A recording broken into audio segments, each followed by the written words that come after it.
Welcome, everybody, to Dad's Watching Sports. It is episode 37, Sunday, October 18th. I can't believe we're almost halfway through the month of October. I am Michael Draper. He is Kyle Castles, and we are Dad's Watching Sports. Kyle, we've got a lot to talk about. There's a lot going on in the world of sports, and we'll get into it in just a few moments. But, we are obviously noticeably missing one of our compadres here, Matt. If you were listening to last week's show, you know Matt had this trip planned. I believe he was going to hunt sheep or lamb or billy goat or something. Something with four legs in a mountain, on a mountain. And I remember something about it was going to be bad, so I was thinking it was like a sheep. But Matt texted me later on in this week and said, "Hey, I don't think I'm going to go on the show. I don't think I'm going to go on the trip. I'm feeling a little under the weather. I don't think it was COVID related. Actually, I think he may have gotten a test and turned out negative. But so then he was back. He was on. We were ready to go. And then, man, unfortunately, both Matt and his wife are under the weather. Again, non-COVID related. But Matt and Emma, we hope you guys feel better. Matt, we will see you next week. But so it's just me and you, buddy, tonight, and I'm excited to get into some highly contested sports debate with you. You know better than you have debated me since fifth grade, and I have won every single one. I don't think that's what you want to do. So are you calling yourself the master debater there, Kyle? I mean, if the shoe fits. Well, we know that shoe doesn't fit. No, this is Dad's Watching Sports. And, we want you guys, if you're checking us out on our live stream over social media, thank you. Shoot us some comments throughout the show. We'd love for you to interact with us throughout the show. If you were checking us out wherever you listen to podcasts, do us a favor. Give us a rating, a review.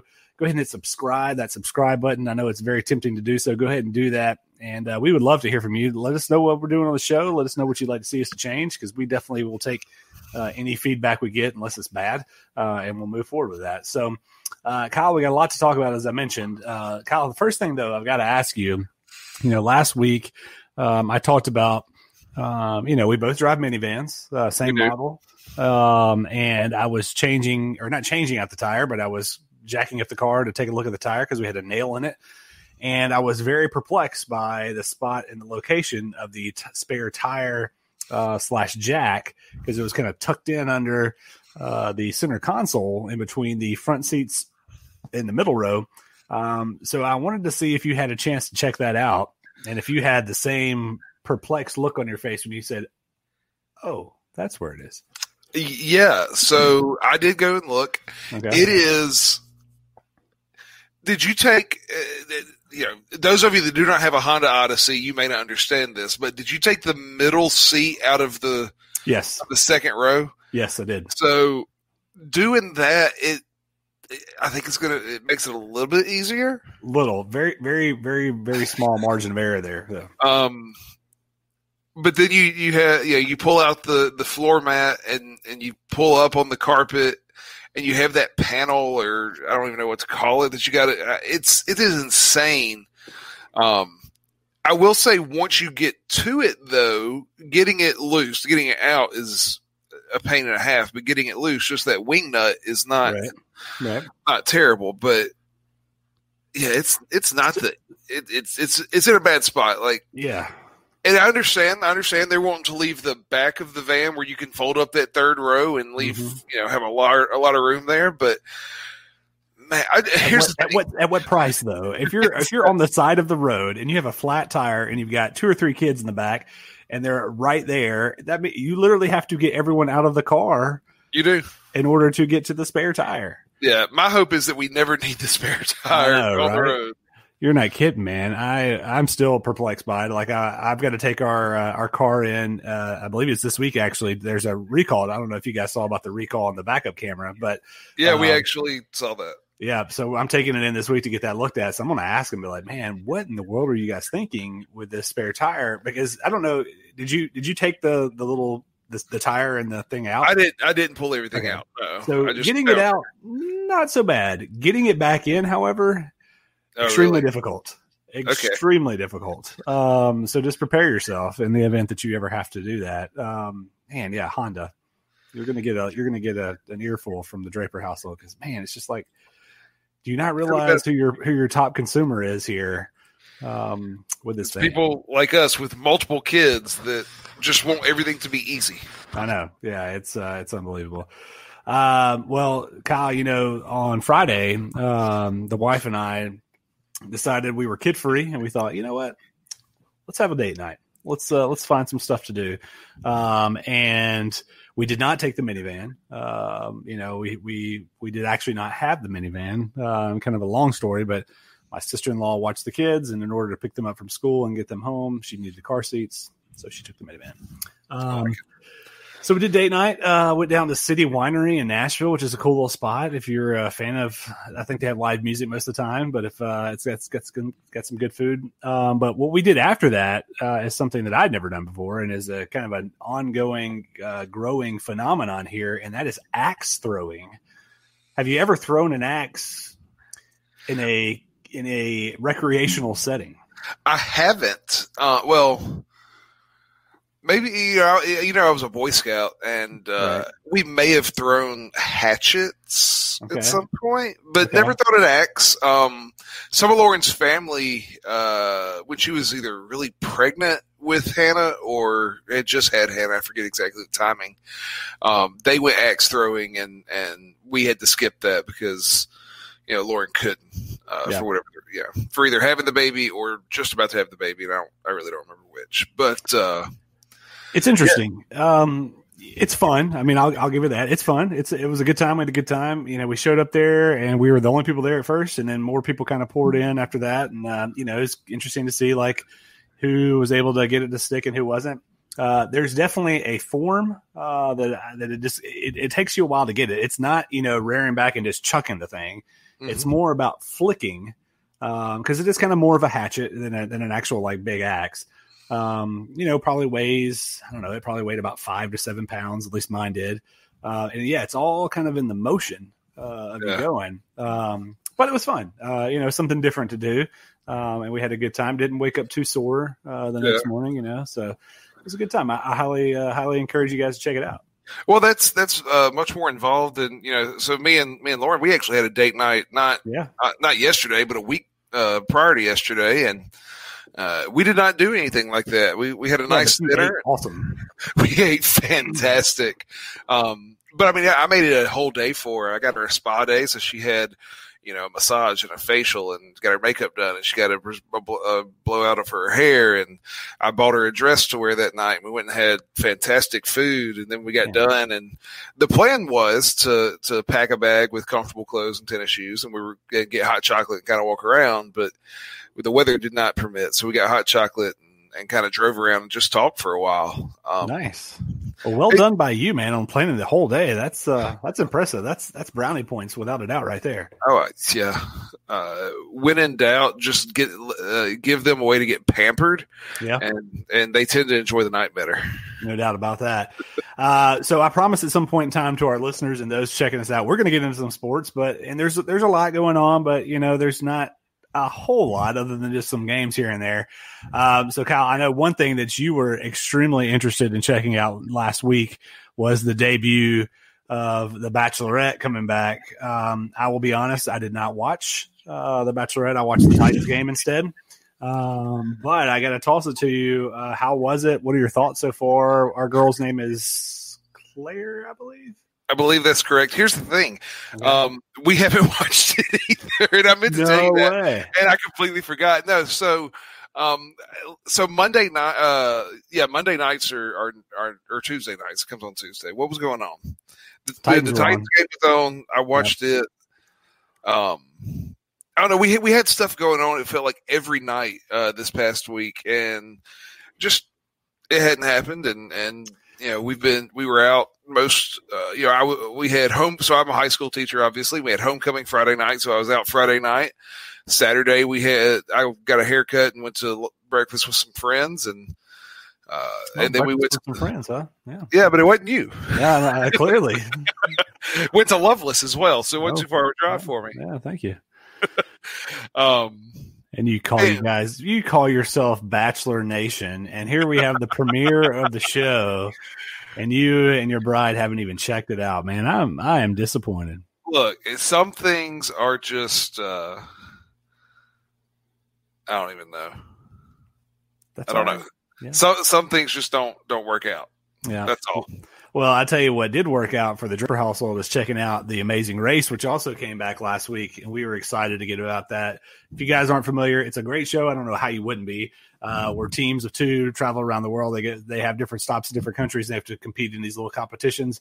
It's really cool. But Kyle, as Suzanne and I were watching this, and we do this almost every time that we watch this show, we think, would we do okay racing on this show together? Because, most people that go on this show, The Amazing Race, they go with their significant other, or whether it's, their spouse or their partner or their fiance or whatever have you. And so the topic always comes up, like, how would we do? We're pretty honest with each other, and we've kind of come to the conclusion that we don't know that we would do very well for a host of reasons. So it brings up a good question there. If you were doing The Amazing Race, and then I'll answer after you, who would you do The Amazing Race with? Well, it's interesting that you said you didn't know if you could do the thing with Suzanne. I think Lauren was my first thought. Like, who am I going to do the race with? I would go with Lauren, and we tend to work through most things fairly well. When we talk about them, but if not her, look, it's a race, and I'm really, really fat. I don't expect to actually win anything that involves racing. Yeah. So give me somebody that I would enjoy spending time with. So if it wasn't Lauren, I'd go Drew Brees. Oh, okay. Oh. Very interesting. Okay. Drew Brees. Well, again, and I'll really quickly give a couple of shout outs. So TJ commented a little while ago saying, "What's up, boys?" and Strikeout Beer. Guys, I listen to your show a lot. Y'all got some great beer and drinks that you're promoting on the show. If y'all want to send some up to Nashville, we would be happy to partake and do like a cross, Dad's Strikeout cross show here, without a doubt. Dad's getting drunk. Yeah, I mean, not opposed to that at all. In terms of The Amazing Race, like I said, man, we've talked about it several times. Suzanne and I have, and we could make an attempt. I think we would be really good at some of the strategy stuff. We're very competitive people. We are very efficient people, and so I think we would. I don't think that we would react well to each other if things were not going very well. We'll just leave it at that. And I love my wife, but she'd be the first to admit this. She is not. She does not normally enjoy running of any kind, and so I think she would not really overly enjoy it. I think we could do well, but I was like going through my mind, like, who on earth would I race with? And I was really thinking more like personal relationships here. And the person I came up with was my brother, who he and I are not overly close, but he's very kind of analytical and kind of strategic thinking. He's a decent athlete, so I think he could kind of hold his own. But even though we're not overly close, we don't argue. We never really have, except for maybe when we were like preteen. And so I think we could work together well enough he could strategize. I could push us to get to where we needed to go. And I think we could get it done. So, Philip, if you're listening out there, let's sign up for The Amazing Race and win $1 million and travel the world. And share it with me. Yeah, I didn't get invited to breakfast, so I don't think so. So TJ time. Comments, never enter a competition with your significant or other. Marriage 101. That may be some very good advice there, TJ. All right, Kyle, we're going to go to a quick break, and when we come back, man, we got to talk some sports. We haven't talked any yet. The Rays punched their ticket to the World Series. We'll see who may be joining them, and we'll talk some NFL. We'll talk some NCAA football, all that more when we come back on Dad's Watching Sports. Y'all stay with us, and we will be right back. Ladies and gentlemen, boys and girls, children of all ages, the Dad's Watching Sports podcast has some exciting news for you. You guys have heard us talk about the RTF Sports Network. You can check out our show there, streaming each and every week on their Facebook page. And, of course, our podcast on Tuesdays and Thursdays at 11 a.m. Eastern. Well, the RTF Network is rebranding to the All Access Sports Network. We're super excited about this and looking forward to providing our listeners all access to the world of sports, and in our case, dad life. Stay tuned for more information about the All Access Sports Network.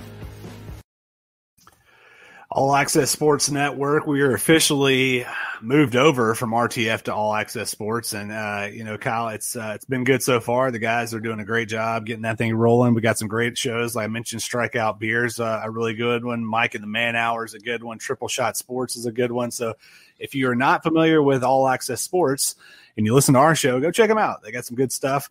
We are currently not streaming our show like on a Tuesday or Thursday like we did with RTF. We're just going on social media sites, which is good for us because it gives us no time limitations. So, Kyle, we can sit here and talk all day if we want to, man, which is nice. Yeah, I mean, me and you have been known to sit around and just talk all day. So that we have, without a doubt. One thing that we can talk about right now is the Tampa Bay Rays, Kyle, are headed to the World Series. They got a win in Game 7. They were up 3-0 on the Astros, and then everybody was thinking, oh, crap, here we go. The Astros going to make a run. They get it to Game 7. But the Rays come through. They had some really good pitching in that game last night, and they were able to fend off the Astros. So the Rays going to the World Series. We talked about it maybe last show or a few shows ago. You've already got the Lightning out of Tampa Bay who won a title. Now you've got the Rays there. Also, the Bucks are looking really good. Tampa Bay turning into title town. What are your thoughts on the Rays making a push to the World Series? Yeah, I mean, we may not call it Tampa Bay. We may call it Title Bay from now on. Who knows? I like that. Very nice. I had that one planned. Yeah, but you've been saving that one all show. You've been like, oh, I've got a good one here. This is going to go over very well. Good for the Rays. I don't know that it's good for baseball. I think baseball gets more eyes on the World Series if it's Houston instead of Tampa Bay, or Title Bay, as the case may end up being. Oh Lord. Sorry, I actually have the Dodgers Braves game in front of me as we watch this. I think everyone knows this. Lauren is a very, very, very, very strong Dodgers fan. I think that's an understatement. Yeah, and I need the Dodgers to win, or she will be inconsolable for a few days if they lose this Game 7. And they just had a wild pitch to move the runners to second and third. It's looking like a rough fourth inning so far for the Dodgers. But that's a kind of a perfect segue. So obviously, once this show comes out, this game's going to be over. You've either got Rays Braves or you've got Rays Dodgers in the World Series. We won't go into picks because we just don't know who it's going to be. But what are your thoughts about just either one of those matchups? Well, look. You can talk about who the two best teams are, and I've had this conversation with my father-in-law a lot over the past week or so. And he talked about how the Dodgers have arguably been the best team in baseball for like 3 or 4 seasons. At least the last 3-4 seasons, and really this thing's gone back about 8 years, where the Dodgers have been right there and just can't quite get over the hump to win a World Series.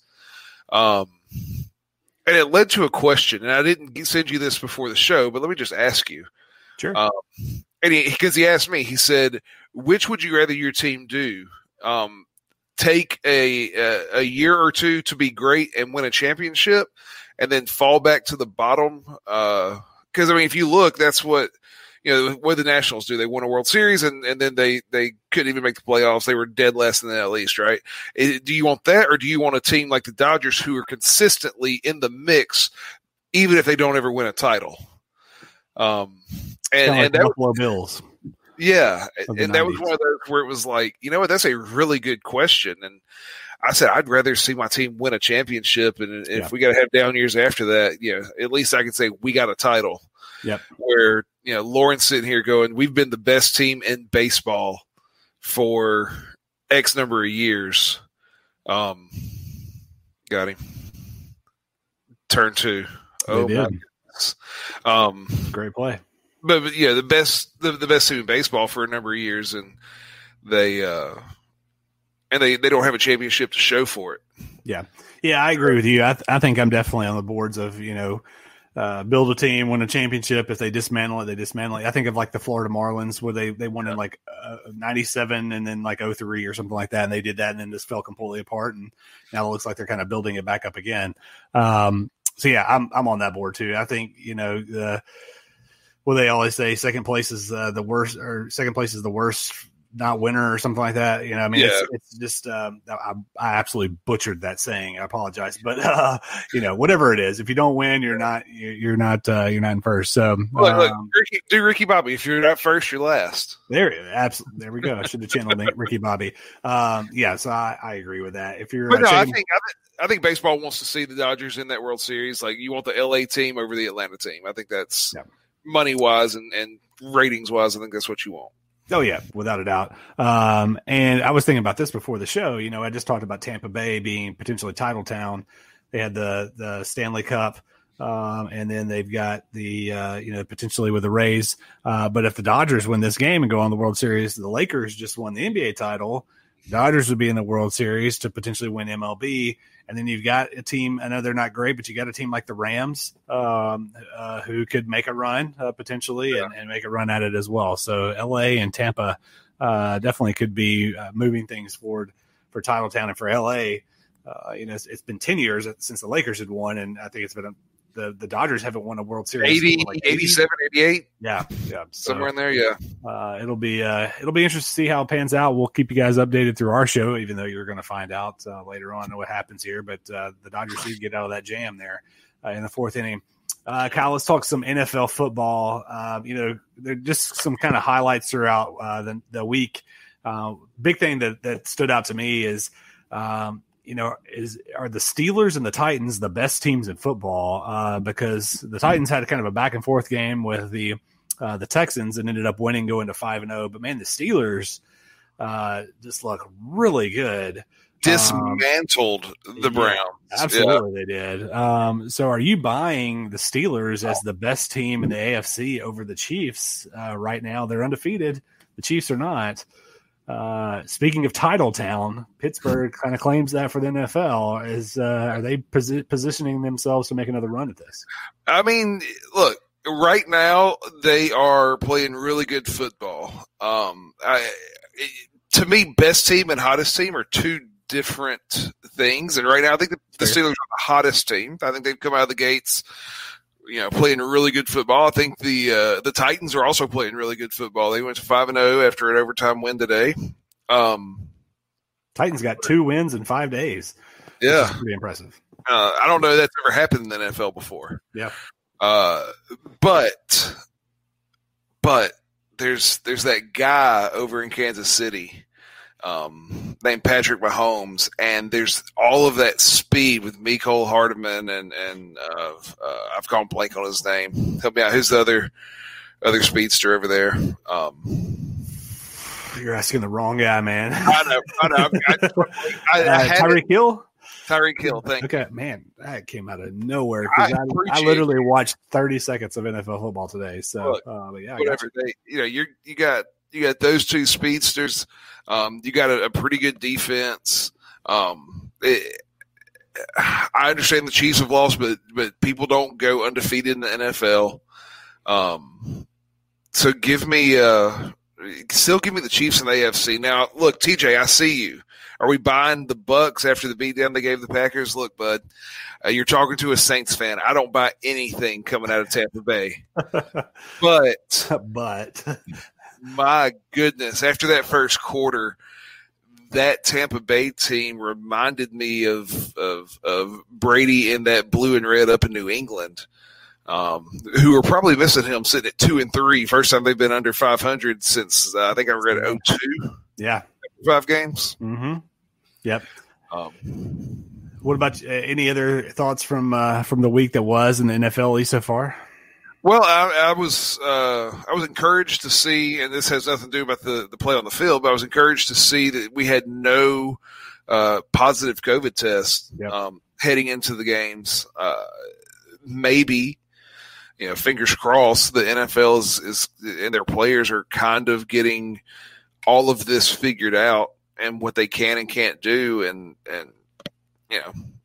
maybe we're going to see more consistent games played. But hey, look, I'm never going to complain about getting another NFL game on a Tuesday night. I know, right? It was we were getting back to the days of having football almost every night of the week last week, which was fantastic. Yeah, I mean, like I said, the Pittsburgh and Tennessee kind of jumped out to me this week, and I mean, the Titans, man, the way that they just dismantled the Bills on Tuesday night and then came back and they got up and then they played sloppy and let Houston back in it, and they ended up winning the thing at the end. The Titans, I think, are for real. Tannehill's still playing really well, and I mean, Derrick Henry, what can you say about him?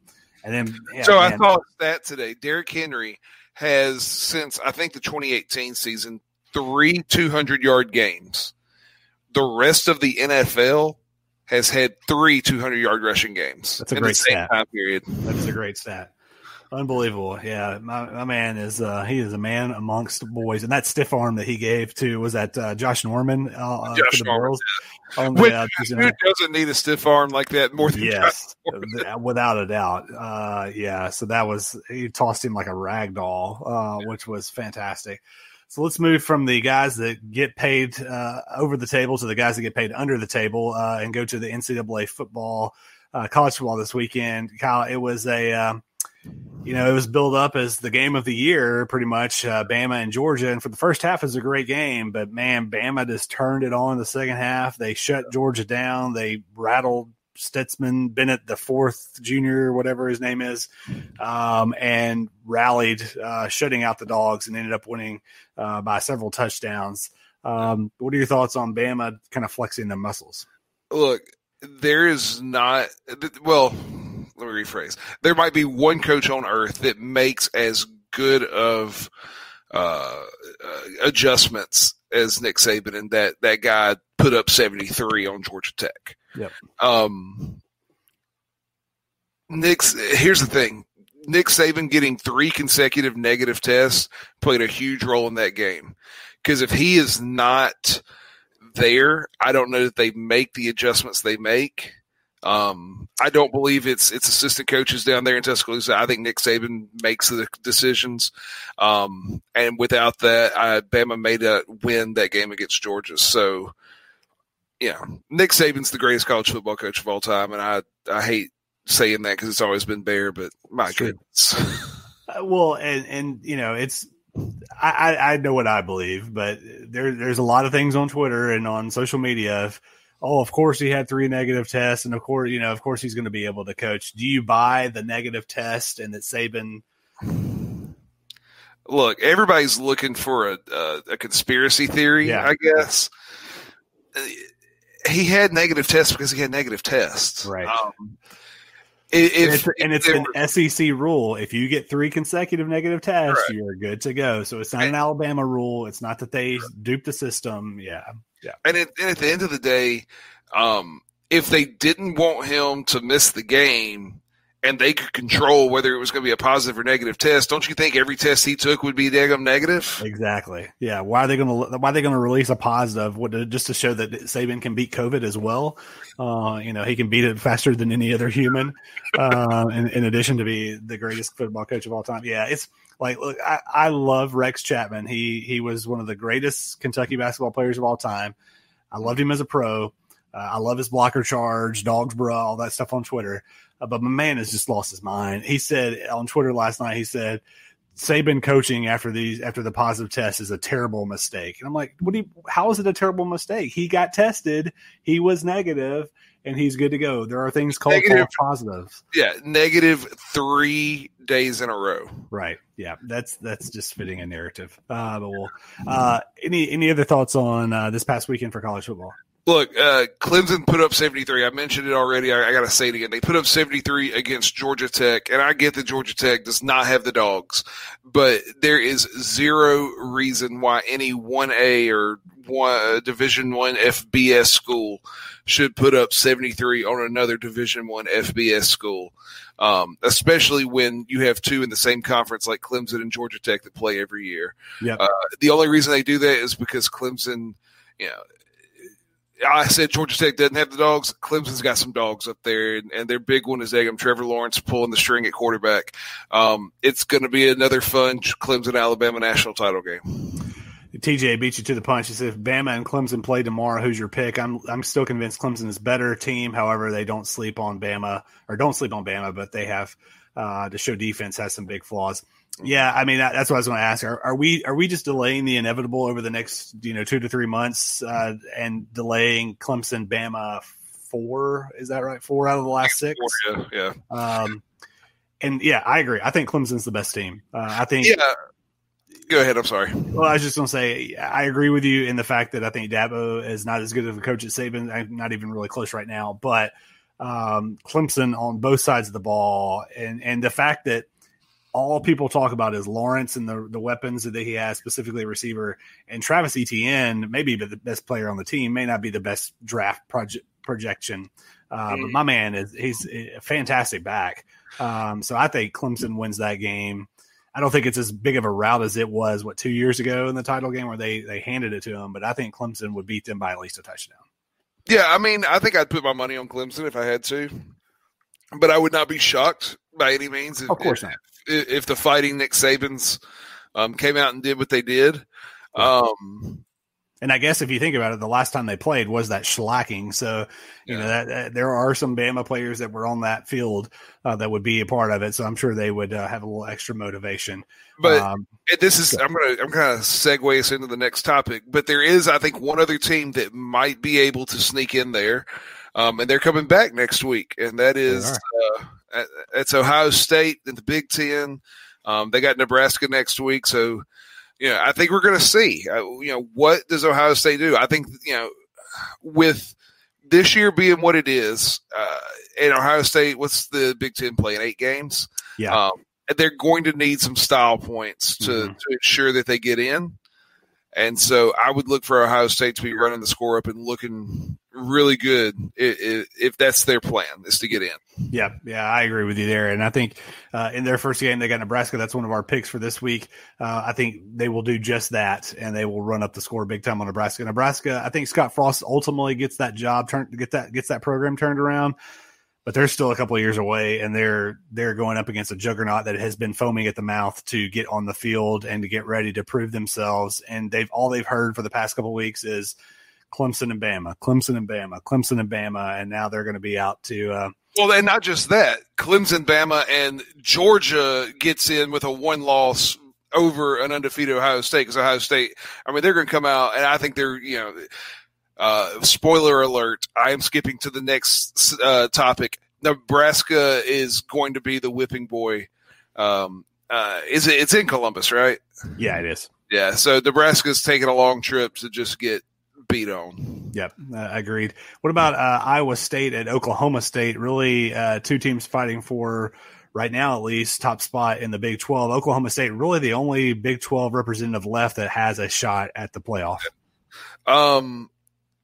It may just be because I like Oklahoma State and I like Mike Gundy, because I think Iowa State with Brock Purdy back there at quarterback, they're not a bad team, but there's something about this Oklahoma State team that feels different than because they've had some good teams in the past few years, but this one feels a little different, right? I think they do. I'm going to go with Iowa State just because I think that I'm a huge proponent of mass chaos when it comes to the BCS or now the college football playoff, and so I want as many losses across the board as we possibly can have. So we'll see if that. But I'm going with the Cyclones to knock off Oklahoma State and really just kind of blow up the Big 12 having a shot. Last game is It's the non-Power 5 conference. We're going Cincinnati and SMU. They're both undefeated. They're really the top 2 teams that have a chance to maybe sneak in potentially as a non-Power 5 team. You got the Bearcats going to SMU. Who you got in that game?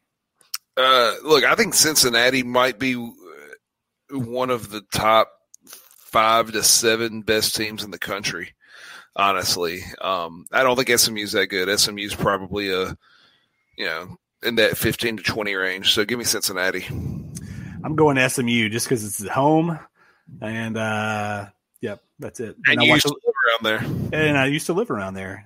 Yes, I did. And I think I watched a little bit of their game the other night, and so I got to go with that. We'll get a couple of comments here while before we switch some topics before we go to break. So Triple Shot Sports says, "What's up, boys?" And then also, man, we've been shouting y'all out. It's about time you showed up. We have. We were just talking about you, Triple Shot, earlier, saying people need to check out your show. My Bears 11-5 prediction doesn't look so crazy now. Hey, look, the Bears have surprised me. I will give you that.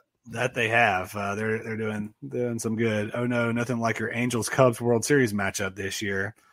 Did somebody pick the Angels and Cubs? I picked Angels Cubs. I don't think that was any of us. Maybe maybe that's a Triple Shot Sports shot at the shot, because I don't think any of us did. Last couple of things I wanted to talk about really quickly on college football. Florida State got a big win. They held on. They were up big, and then 31-7, I think. Yeah, and almost let North Carolina come back and win that thing. Probably should have. North Carolina, they dropped some balls kind of late in that game that could have given them a shot to at least kick a field goal to tie it.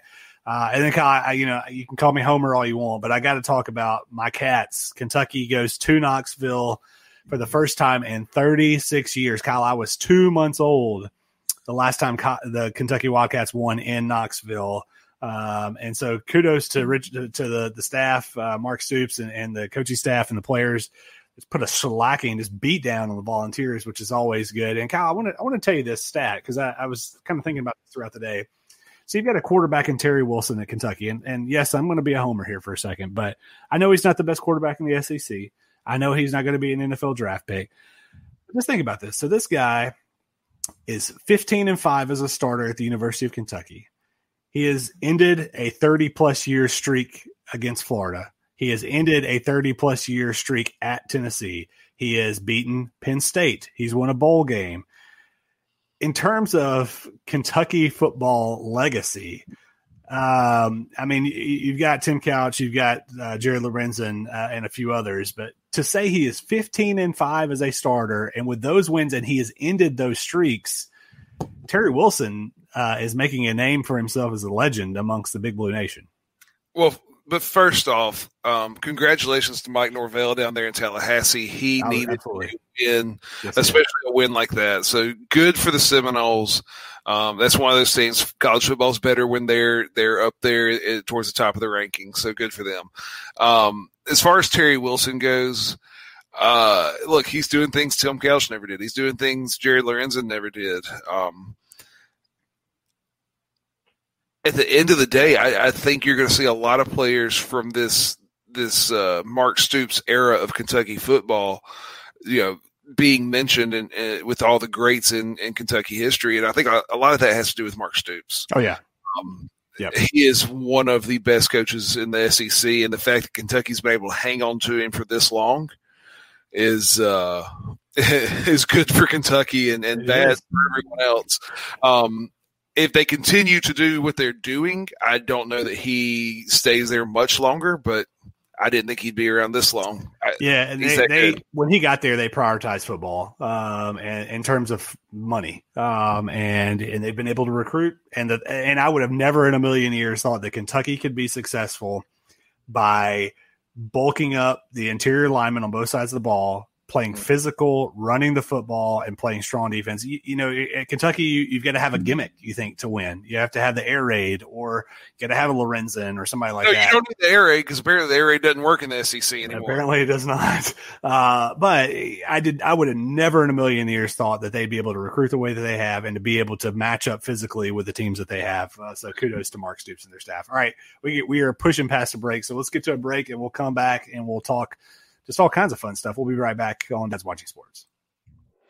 Coming up next week on Dad's Watching Sports, the guys break down the World Series. That's right, the Fall Classic will have been started, and we'll talk to you about what's going on there. Also, we'll catch you up on some college football and NFL talk as those are in full swing. And I'm sure we'll have plenty of dad topics for you next week.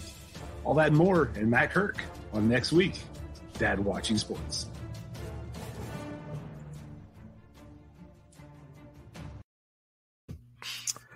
So we got shots fired here. I don't know who's running the All Access Sports Network account, but Kentucky will never be more than a basketball and women's volleyball. Whoa. You're forgetting about cheerleading. You're forgetting absolutely. You're forgetting about cheerleading. They've got a top 5 men's soccer program right now that's been in the top 5 the past couple of years. So get out of here. And their football team, we go 10-3. Last year went 8-4. This year, I'm hoping for 5-5. And last year, 10-3 without a quarterback. Yeah. Oh, without a doubt. Yeah. They had basically their 5th string quarterback playing quarterback the majority of the season. So get out of here. Kentucky is a football school, dadgummit, and I'm proud of it.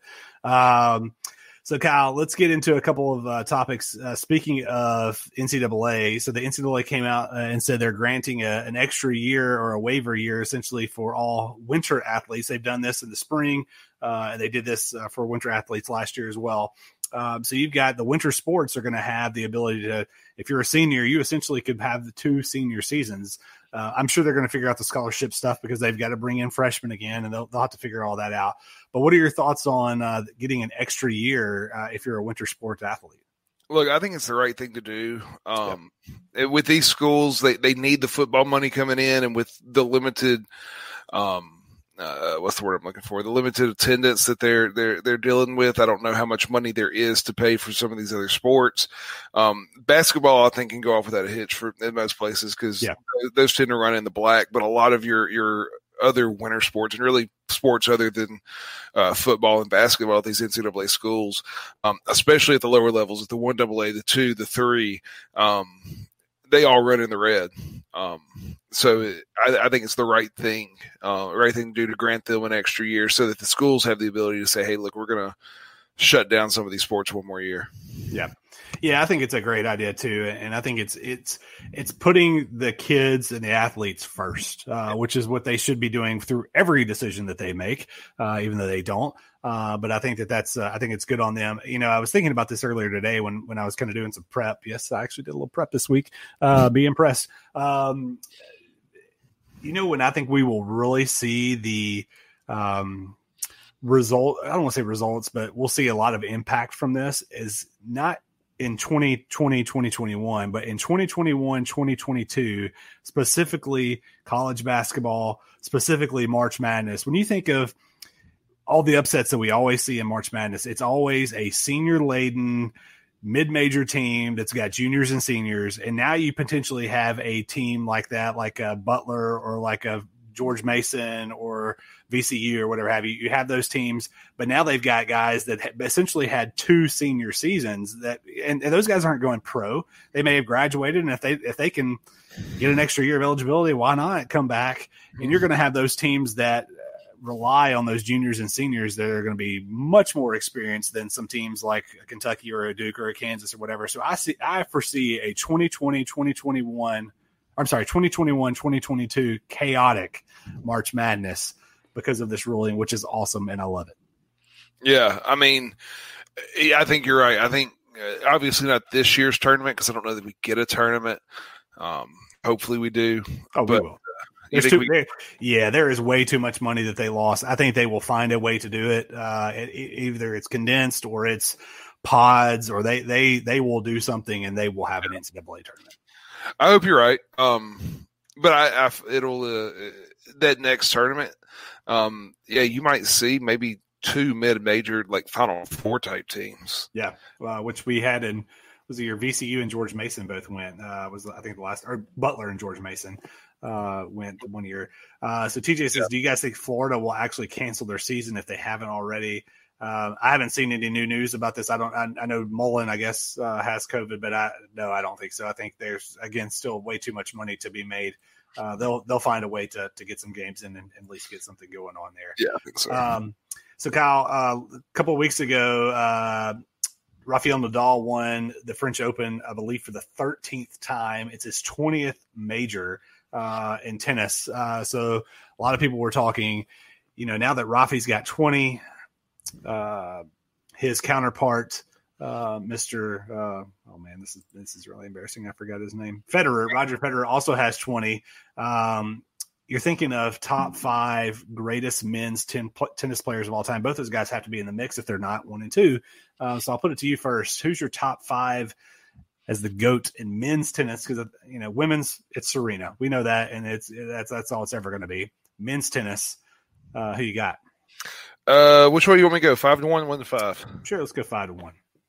So at number 5, and then 5 it gets a little hairy because you got a lot of different people you can throw in there. You can throw in like Warren Borg, you can throw in Andre Agassi, you can throw in Jimmy Connors, but I went John McEnroe at 5. I did too. So Johnny Mac at 5. At 4, a current player in Novak Djokovic. I think he's going to eventually catch Federer and Nadal there for majors because he's a little bit younger. 3, I got Rafael Nadal, but he's at 3 because Pete Sampras I have at 2. Okay. I feel like Federer and Nadal really had only each other to tend with for most of their career. Djokovic has come in late. I feel like Pete had had better competition, and that's why he didn't win quite as many majors or Grand Slam titles. I mean, he's won a lot. I think he won 18. Does that sound right? Mm-hmm. And then the greatest men's tennis player of all time is Roger Federer. I don't think there's any question. Well, this is going to be a boring comparison because I have the same 5. They're not in the exact same order, but I do have the same 5. I had number 5. I had John McEnroe. I think he makes it obviously because of his skill, but man, what a character as well. And he brought a lot of attention to tennis. You could say the same probably for Andre Agassi, but I think McEnroe definitely did it first. So I've got him at number 5. Number 4, I've actually got Sampras at number 4. And again, I think 1, 2, 3, and 4. Honestly, you could look at those 4 guys and you could kind of put them anywhere. Number 3, I have Djokovic. I do think Djokovic, like you, I think he has the potential he could work his way up to number 1. He's 33 years old. He's got a lot of years left in tennis. He's just a few majors behind both Federer and Nadal. And he has spread it out a little bit more than those guys have, where the Nadal is all French and a few more sprinkled in. Djokovic just kind of spread them out a little bit more. So I think he ends up getting there. And then number 2, I've got Nadal, and number 1, Federer. I mean, I'm agreeing with you there. I think right now he is the greatest of all time until somebody unseats him, which I think Djokovic could if he kind of continues on his trend there. So Kyle, we are knee deep in the presidential campaign and all things election. We're just a couple of weeks away, thank goodness, from getting this disaster over with. But one thing that you always love to hear, and you don't hear this so much anymore. You don't really see all the pomp and circumstances as much anymore as you used to. But everybody would always be banking and waiting on, what's that campaign song? Yeah. I don't know why. But I always remember, I think it was in 2000. It may have been in 2004, but I'm pretty sure it's in 2000 when George Bush was running for his first election to be elected, not to be reelected. And he had the Wave on Wave by Pat Green. And for whatever reason, that just always sticks with me. Not that it's a great song or that it actually even really fits with a campaign, but for whatever reason, anytime I hear that song, I think of W. I think of Don't Go Thinking About Tomorrow. I think about Bill Clinton, even though I didn't vote in that election. So if you had to choose a campaign song, if you were running for the highest office in the land, what would be your campaign song that you'd come out to at all these events? Well, you're asking it like it's a theme song or an entrance song, and so it's got to be one that I hope we're going the same place. It sets the tone that I want to set, and so for me, it could be one of 2. Okay, all right. It's by the same artist from the same album. Okay, and if that artist is willing to modify it for me, then it would be Ba Wit's a Ba by Kid Rock, but instead of the Kid Rock at the beginning, it would be Kyle Castles at the beginning. Okay. If not, then I need Cowboy by Kid Rock. Okay. Nice. Okay. Well, we good. We were. I was afraid we were going in the same direction, but we were not. But those are good choices. I mean, Kid Rock is, he definitely leans on the conservative side, so he might be willing to do that for you. What I will say is, I thought about another one, but I thought, no, somebody, and I bet you did this. What's the song? Okay, so when thinking about this and thinking about, okay, what's going to get people jazzed up? What's going to get people energized? What's going to be a little funny to where people are going to be like, are you serious? And then just thinking about the lyrics of the song and what represents America And what represents a real American? I am a real. You're dang right. So my choice is the WWE/WWF intro theme song for Hulk Hogan, The Real American. It says, I'm a real American fighting for the fights of every man. I mean, come on. If you can't get jazzed up about that and be excited about a candidate coming out and saying, hey, I'm here for you, I'm going Real American. I thought that's where you were going, man. Look, that was my first thought, but I was like, no, because I know Mike's going there, and I don't want to do it. So I was looking for something else, and for whatever reason, Kid Rock came to mind. It was either Cowboy or Ba to Ba. I even thought American Badass by Kid Rock as well. Nice. So TJ says for this year, someone needs to have Guns N' Roses' "Welcome to the Jungle." Yep, I believe so. Or if there's a song that says "Welcome to the Blank Show," I think that would also be. Well, I mean, Alice Cooper has a song called "Welcome to My Nightmare." It's fitting. So Kyle, you know, I like to bud these topics up side by side, and so now thinking about I'm a real American, and the Hulkster coming out in his red and yellow and pointing at everybody and doing his little ear thing.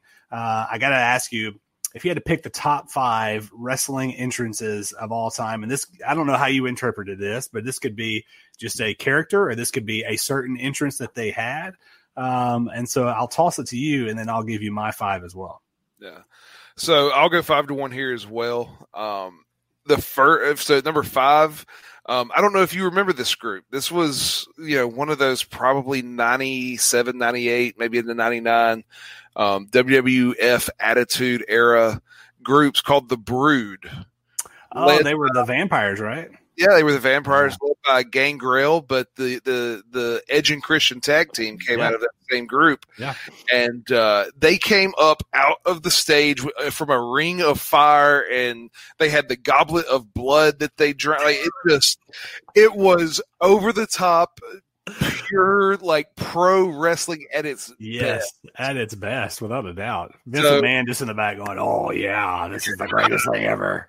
And you know what? The music, I'm not even going to try, but the music was fitting and it worked, and just the whole thing. Nice. The guy that actually played the character Gangrel, there's these people that say they're like vampires. They don't actually like bite people's neck and suck their blood. They file their teeth down and they do all that crap. Like, he's one of those guys. Okay, nice. I think at the time was married to, here's a name you might remember, married to Luna Vachon at the time. Oh, yeah, nice. So, wow, blast from the past. We'll go with the Brood at number 5. Never did I ever think in this podcast that the name Luna Vachon would come across here. Hey, but you know what? You're welcome. I appreciate that. Number 4 is Triple H. Yeah.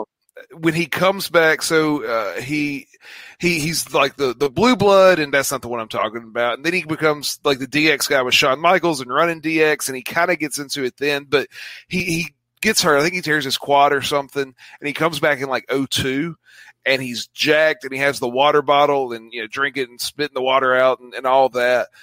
That entrance puts him at 4, but some of his WrestleMania entrances in the last decade, I forget the one. It may have been WrestleMania 30 or 31, where he had Alexa Bliss and Charlotte Flair and Sasha Banks around him. He comes out, there's his throne, and just he's got the crown. The whole thing, it works for me, and I'm a huge Triple H fan. I like his in-ring work. I like his promos. So Triple H at 4. At number 3, and it's because only one man can come out and command the attention and command the respect and command everything from the audience without having a ton of pyro, without having some energetic song, and that's Ric freaking Flair. Just coming out in the robes, woo, like $1 million. So give me Ric Flair at 3. Profiling. Number 2 is the guy who really showed that you don't have to be great at a whole lot. If you got a really awesome entrance, you can make a big dent in wrestling. And so at number 2, I got the Ultimate Warrior. Just the face paint and the running, right? And he's just sprinting down to the ring, and he's, it looks like he's been strung out on coke for a few hours, and dude just like has all this energy. You know what I'm talking about? Let's be honest, he probably was doing coke. Rest in peace. Rest in power, yeah. So give me the Ultimate Warrior at 2, and then the only interest that really matters, and I'm sure you know where I'm going with this one because I bet he's number 1 for you as well, and that is The Undertaker. I can remember that first. I didn't see it live, obviously, but I remember watching that his first entrance coming out in the hearse. I remember the entrance that he had at the 91 Survivor Series when he took on Hulk Hogan and won his first WWF title, and seeing literally the kids in the crowd crying because they were so afraid of this man, and all he was doing is just walking to the ring. Mm-hmm. But just his presence. And then you go forward into more modern day, and you have that match with Shawn Michaels at, what was that, WrestleMania 25, 26, where, you know, it's the dark versus the light, and like he comes up from obviously I like people coming up from under the stage apparently, because he comes up from under the stage and in the fire and everything's dark, and Shawn's coming down from the top with the white light on him, and he's in all, my gosh, that was wonderful. That was good stuff. We'll let TJ get his in here. So TJ's got the Macho Man at number 5. I love it. With the graduation song too. It's awesome. Circumstance. Yeah. Number 4, your Ultimate Warrior. 3, Ric Flair, who's you had. Stone Cold at number 2, and The Undertaker at number 1. Yeah, I mean, I'll get my number 1 out of the way because you guys have both mentioned number 1. I've got The Undertaker too. I think that's without a doubt. I think it's just it's the coolest entrance ever. I'm glad that, you know, the Undertaker's going through some stages as most WWE characters have. I like the traditional dead man. I didn't like the badass or the guy that was like tried to be like the devil, or where he had the, you know, Austin was hanging from the cross thing. I mean, just go with the dead man. It works for you. So I got him as my number 1. My number, I'll just go down in order then. My number 2, I've got Stone Cold as well. I think there's nothing overly special about it, but anytime, I mean, if you polled people, or if you just had a random person walk in like Stone Cold does, walks in, flips the bird, grabs a couple beers and does this in just everyday life, every single person that sees that's going to know that's Stone Cold. That guy's being Stone Cold. And so I think that's why I've got him at number 2. My number 3 is going to be a little bit of a surprise here, and I'll explain it. I've got Bret Hart at number 3. And again, his is not, like you mentioned, like with Ric Flair, there's no pyrotechnics, there's not a whole lot. But I thought just, you know, the guy comes out, he just struts to the ring, he's got his little thing that he does, and then he always goes out on the side of the ring and he takes off his glasses and he hands it to a little kid outside. So I've got the Hitman just because he's a gracious guy and then shares the wealth of his glasses with a kid. Number 4, there's only that I can remember, at least up until, I don't know, 99, 2000, there's only one person in wrestling history that I can remember where they started his intro from when he was inside his locker room, banging his head against the door, and then they open the door and he starts coming out, and that is Goldberg. And people chanting Goldberg, go, you know. So I think without a doubt he's got to be in the top 5. So I got him at number 4, and then my number 5 is one that you also had. I've got Triple H at number 5. So good list there from all of us. And TJ, thanks for sharing your list with us as well. Kyle, we'll get out of here on this last topic. One thing I wanted to bring up, and I don't know if you've had a chance to watch it or not, but there is a Netflix documentary that was very interesting. I watched over the latter part of last week called The Social Dilemma. And it's all about social media and the somewhat positive, but then also some of the negative influences. And it really got me thinking, you know, a lot of it is about the negative influences and the negative influences on young people. And, you know, we've all got children, and those children are going to grow up and they're going to want cell phones and they're going to want to be on social media and they're going to want to do this and that. So it definitely led me to want to have the conversation. And first off, have you seen it? If not, we don't have to go into a whole lot of discussion about it, but I've got a couple of questions. Yeah. I haven't seen it. I kind of know a little bit about it. And Lauren and I have had the conversation about phones and social media and when that's appropriate and all that. Yeah.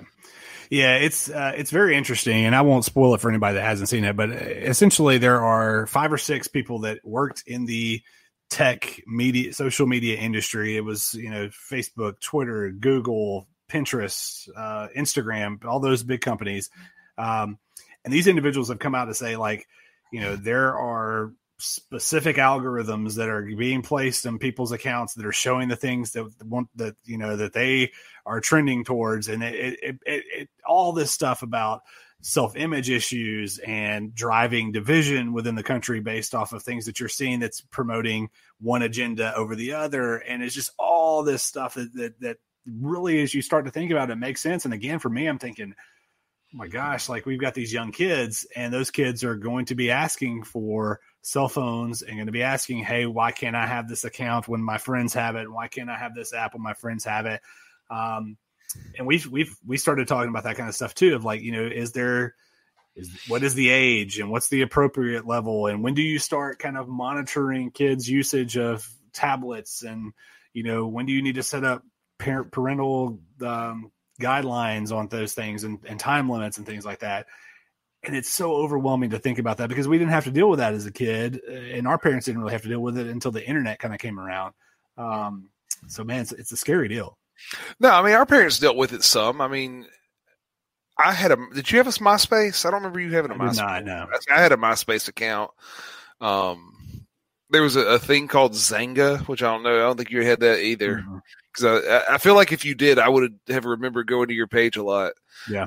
Considering we grew up together. But, and Zanga was kind of like an online journal, and you just kind of went in and you would post things, and, it was stupid, but whatever, people were doing it, so I did it.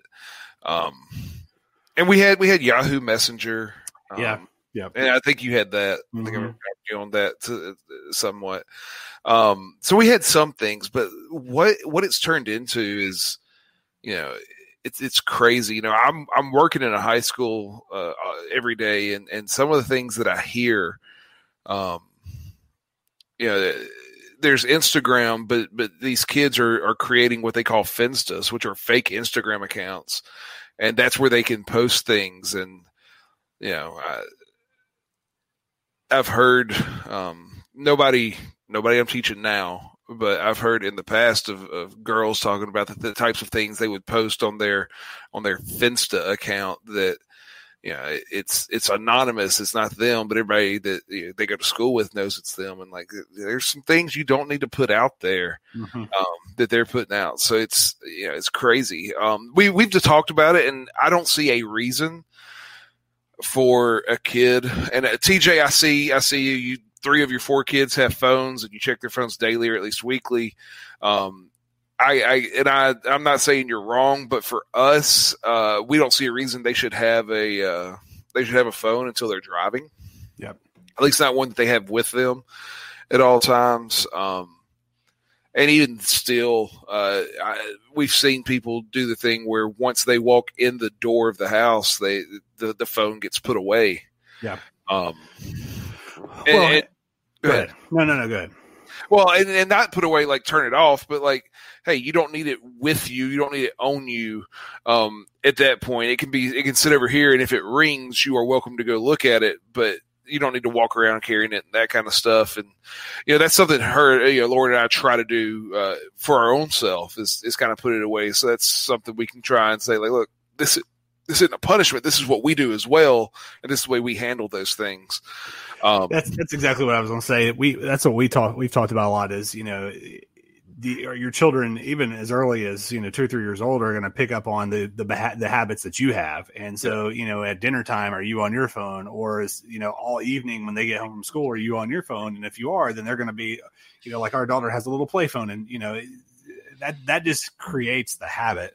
Or the desire to have the habit, I guess you could say. And we're kind of the same way. I think we've kind of settled on either driving and or first job. When you're going to be required to be somewhere and we need to know where you're at, and you have the ability to get there yourself for more or less, that's when we feel like it's kind of the comfortable level. But man, just thinking about all the other stuff that comes along with that, and the internet and all of it, it just raises my blood pressure already, man.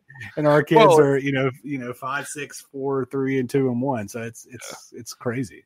Well, we talk about it. And if one of the boys, if Wrigley, starts going to a friend's house to spend the night. There are certain phones you can get kids that literally have like 3 buttons, and it's like mom's phone, dad's phone, and maybe 911's the third button or something like that.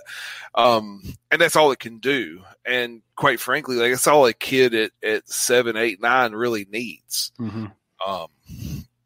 But I can't tell you how many kids I've seen, at 7, 8, 9 walking around with iPhones that have full data that can get on whatever. And, I think what you run into, what you tend to see is like this gets kids into things that they shouldn't be getting into as quickly. I'm reminded of a scene. Have you seen the movie Knocked Up? Katherine Heigl and whatever, Seth Rogen. Yeah. There's a scene there where Katherine Heigl is driving her nieces to school, and the niece, the oldest niece, said that she Googled murder, and like it's not a sexual thing. It's not, but it's something that the girl's probably 7 or 8 years old. Like, probably don't even be Googling murder. Yeah. So the kids today are growing up so much faster than me and you did, and we grew up faster than our parents did.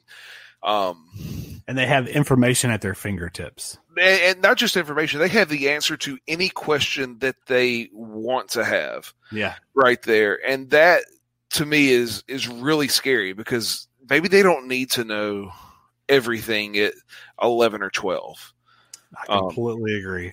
TJ said we talked about this a few weeks back. There is no right answer here, and I think that's true. I think that's and it's also a lot of people parent differently and they have different stances, and that's fine. I mean, that's kudos to everybody for doing that. I think it's just whatever you decide as a couple or as a family, how you're going to approach these things. But yeah, it's wild, and I would highly encourage, if you're a parent, to just watch it, and you can take, it's one-sided. I'll give it that. It is completely, they talk about some of the benefits of social media and the internet and cell phone usage, but then a majority of it is against it. And you have to, kind of watch it with a grain of salt from that regard. But it's just very eye-opening to see, again, how things can go from, I have a phone just to call when I need to get somewhere, to being addicted and to being wrapped up in who knows what. It appears that it can happen very, very quickly. So, yeah. All right, my friend. Well, it's been a good show. I appreciate all your info and insight on everything. And we've got, I'm sure we'll have a lot to continue to talk about next week. Matt will be back next week. We'll have a World Series. We don't know who it'll be yet, but we'll have a World Series to talk about. We'll have some more NFL craziness, I'm sure. College football, we got the Big Ten coming back, so we'll be able to talk a little bit about that as well. So we'll have a lot on next week's show, and we got some good guests coming up, not next week, but over the course of the next few weeks. So we're excited about that as well. Kyle, enjoyed it, my friend. It was a lot of fun. All right, we will see you next week on Dad's Watching Sports. Y'all take care. We'll see you next week. Thanks, TJ.